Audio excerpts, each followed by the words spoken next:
a lot of these games from this generation are so good. Sixth and seventh generation, man. I mean, it started off with the Dreamcast and it ended with what the PS3. That was the or what was the Wii U? No, the Wii U was a next generation console based on Nintendo. But man, the games were just so good, man. And I know I'm just stuck in that era. I mean, I've been playing a lot of games from that console era from the Xbox, obviously, the original Xbox, the Dreamcast, PS2, GameCube, PS3, Xbox 360, and even in some cases the Wii. And I like playing the Wii mostly just for the light gun games because I've been on those like crazy lately. Now, when it comes to like newer stuff, like most of the stuff just been like racing games. And the racing games that I play are like throwbacks to the six and seven generation. Like, just say for instance, like Gran Turismo Sport. I made a video about that not too long ago. Gran Turismo Sport kind of gives me that Gran Turismo 4, Gran Turismo 6 vibe, and I'm just enjoying it. Gran Turismo 7 just feels like something totally different. I mean, the racing is awesome, but it just doesn't do it for me. It's mostly like catered for online gaming anyway, but you know how that goes.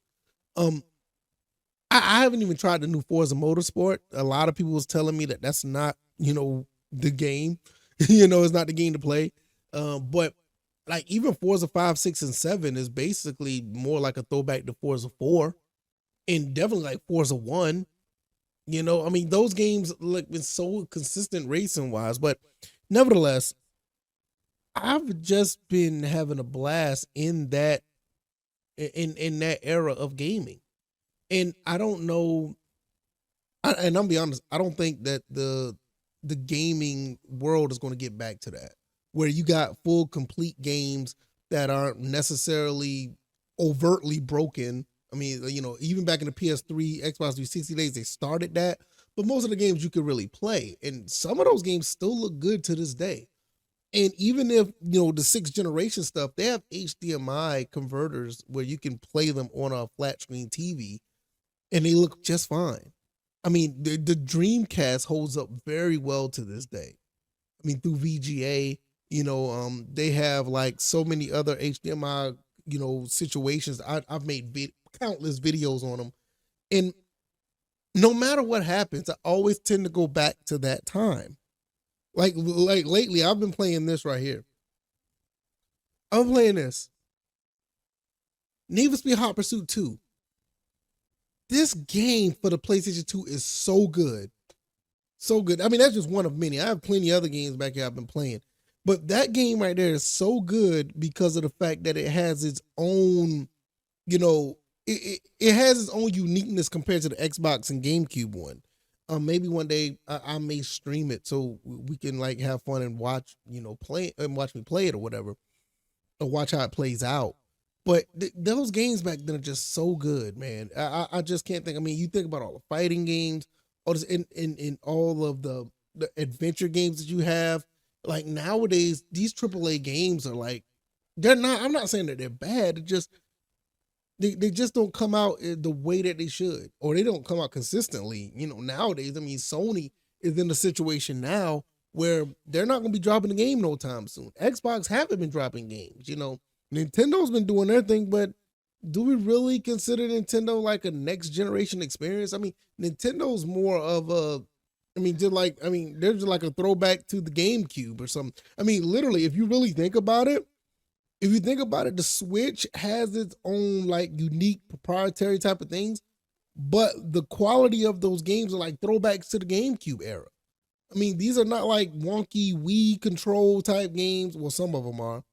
The Wii U, they tried to do a little hybrid, but even the way the Switch is set up, you look at those games that are coming out, they're like throwbacks to the sixth generation. I mean, and that's one of the reasons why Nintendo gets it so right.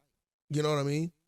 You go back to the Xbox 360 and you look at some of those games that are on there, and there's a reason why those games are, you can still play some of those games on your Xbox Series. I know they talk about they want to uh keep all this preservation thing going on. I'm not going to say I completely believe them, but they know that even with all the things that are going on with the gaming world with these new games, you can always fall back on those type of games. I mean, I think the PlayStation 4 did a pretty good job of capturing like a PS2 esque type of atmosphere. And you know what? I mean, they were chunking out games like they were rolling them out like back to back at one point with the PS4. It made you feel like you had a PlayStation 2 if you was around that time. But it's like nowadays, I mean, the last 2 or 3 months, well, I'll say you can make a case for 2 or 3 years, or at least 1 year last year, it just haven't been the same. And with the collapse of certain companies and layoffs and all this other stuff, I'm not sure that we're going to have those type of quality of games come out consistently. And I'm not saying that they can't do it. I mean, yeah, obviously they can. It's just that they're not done consistently. And it's to the point where a lot of people looking at that PlayStation 5 like, okay, I'm gonna play some PS4 games. You know what I'm saying? Or there's some people looking at the Xbox, and Xbox in general and just say, man, I should just get a PC. And speaking of PC, I mean, my God, I mean, you go on Steam right now, man, or you go on these other, places where you can buy games. The libraries are so huge that you could play like decent quality games, whether from indie or even if you get like a 7th generation game, like and play those games, you're in for a treat. Now, look, let me tell you something. If you go get you a PS3 or Xbox 360 game that's out for PC and running on your PC, I mean, phenomenal. I looked at this live stream from Karma Cut, and I mean, he's a great tactical military style gamer that plays those tactical military shooters. He just got finished playing, what was the game called? Medal of Honor 2010. The game that came out on PS3, and that game looked phenomenal on PC. And it made me want to go back and play it again. Like I said, if you really want to catch the essence of a really good experience, graphics or gameplay, and in some cases, just having good fun, the 6th generation is where it's at, man. And with the 6th generation, it's not as easy to play those type of games on PC for the most part.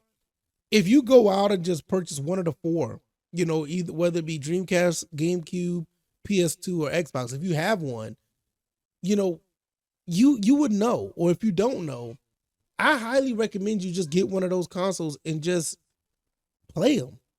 They're really good games from that era that still hold up really well to this day. And to me, it's kind of surprising that all these games that I be wanting to play, all these games that I do play, from my PlayStation 5 to my PC all the way down to my regular NES, the 6th and 7th generation always keeps me busy. It keeps me, it keeps me enthusiastic. It keeps me, wanting to play more games. Sometimes I look at my PS5 and be like, all right, what game I want to play? And it's not because I think it's a bad console. It's just that I don't know. I think at the end of the day, and maybe I can get into a discussion of this one day. Maybe I'll go live and talk about this after I think about it a little bit longer. Are any of these games, like, honestly, are any of these newer games really fun? Like, you actually enjoying what's going on while you're playing the game? Are you playing the game because it's just a bunch of eye candy and it looks good, or are you just playing the game, or are you just playing the game because everybody else is playing it, or are you just playing a game that is actually enjoyable to play? Because I wanted to play the newer Gran Turismo. I want to play Gran Turismo 7, and it's beautiful that game looks. I'm not having fun. As much as I want to play like Need for Speed Unbound, I was like, yeah, I want to play that, but I'm not having fun. But I'm having fun with this. I'm going back and I'm having fun with this. I'll try to play Forza, 5, Forza 7. I love Forza 5, Forza 7. But for some reason, I go back to playing Forza Motorsport, the first one. Gran Turismo 4. And, I mean, I can go in all other genres when it comes to this. Like, Street Fighter 6 is great. You know what I'm saying? But I still like Super Turbo. And I mean that's not even a sixth generation game, but you know what I mean? It's just I don't know. I mean, I'm not saying that I'm not enjoying the current generation or the generations before this one, but I just don't have much to hang on to when it comes to this generation. I don't have much. And I think a lot of people, just aren't being, I ain't gonna say being honest. Some people just they're not realizing it, or I guess you could say they're not being honest. Some people just play games just to play them, and they're just doing it. You know what I'm saying? Some people are just doing it. They're just playing the game. And but for me, I need to find something that needs to challenge me and have my time. And I think that's another reason why I don't play too many story driven games. Those games don't challenge me. But when I play a racing game, it challenges me. I play a fighting game that challenges me. I play a spaceship shooter that challenges me. But these these story driven games, I mean, they're great. Don't get me wrong. They just don't challenge me. It's like I'm watching a movie, and I'm not the type to like to really watch TV like that. But that's a whole nother story. But I think one day we're going to talk about that. I think we're going to talk about these games and are we really having fun? Like and what would make you have fun? What would really challenge you to enjoy the games that you have? Because I have a lot of games here, and out of all these games, I'm always going back to the sixth or seventh generation. I don't know. I mean, y'all let me know, man. I can ramble all day about this. Maybe this weekend I will go live and talk about it. So we'll just go from there. Until then, I'll see you guys on the next one. All right, y'all. I'm out. Peace.